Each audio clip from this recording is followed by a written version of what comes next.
Y'all got an event coming up, right? Or there's a celebration. So March 11th is King's Day. It's not our event, right? It's the family's event. Okay. But we've been working with Jasmine's Tucker's family since pretty much day one. Right. But I want to make sure I put this on record. It's their event. It's their event. Right. We're just support, Okay. But that's at 4:30. They're going to be meeting at Mature Lounge parking, and then they're going to walk over to the police department and drop off carnations, which represent blood pretty much on the mayor's hands. Yeah. So we'll drop that off, and then we're going to then drive to the cemetery and have a couple moments of silence for him, and then continue our day from there.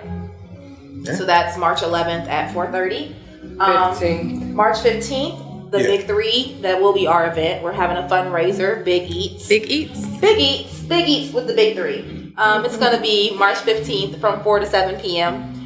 We are going to be selling spaghetti. You can either get spaghetti or you can get chicken Alfredo. And it will be good. It will not be the average. Right. So we're going to have some seasonings. It's homemade. I'm making this spaghetti. We cooking with love. Right. We cooking with love. So it's coming from the heart. Right. So this ain't store bought, but you can either get spaghetti or you can get chicken Alfredo. You'll get garlic bread, side salad, and then you can get a choice of 3 ranch, French, or Italian. Choice dressings, and then we'll have either pie or cake you can choose from, and either water or a pop, and that'll be $15. We are doing delivery for $6 because we'll be using our own cars and things like that. We do recommend that people do pre-order, so they can pre-order by going to our community page, the Big Three, and Tina Braids runs that, so she'll make sure she takes your pre-orders if you guys want to start pre-ordering for it, but that is next Saturday from 4 to 7. And the page is the Big Three, the number 3, all separate words, the Big Three Community Outreach. Yes. So go like and follow too. Yep. Yes.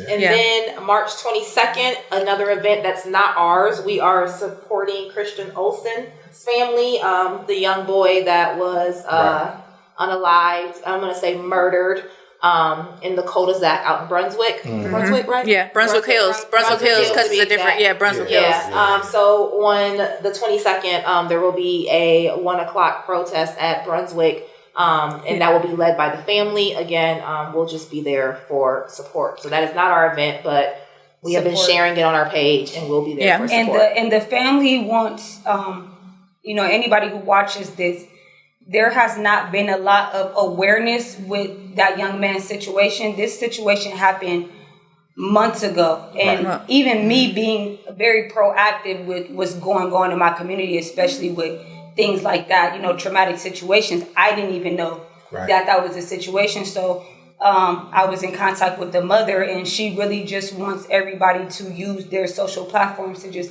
if you see his post, share a post, we drop green hearts for Josh, red hearts for him and things like that. And March 22nd, when they do their march, they want people to wear red and black. So red and black shirts, they will be providing posters. But, if you want to make a poster and bring some, then that's even better. Where's it at?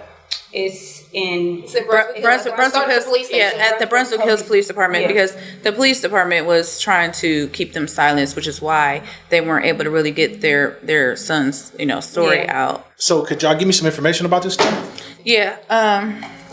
Okay, so he was a young man, and that day he had some friends over to their home, and they went from his home to another gathering with friends.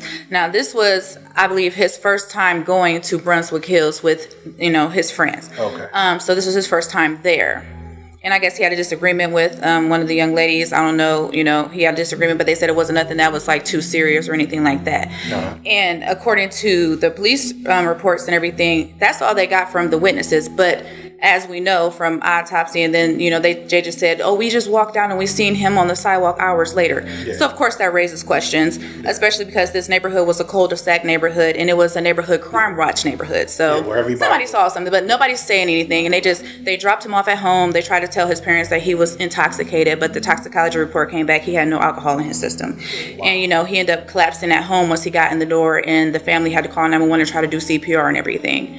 So, and they haven't got any respect or any, you know, help. So, you know, updates on the case from the Brunswick Hills Police. They have been, yes, they have been not updating them as they're supposed to, and making things very hard for them to try to get, you know, more information. So that's why a lot of people haven't heard about it, because they requested for them to stay silent, but they were, you know, once they realized they weren't going to get updated properly, that's when they start speaking out. So that's why, you know, the Brunswick Hills Police finally put out a statement, and they're trying to come out now, because now it's starting to get some traction. So. Wow.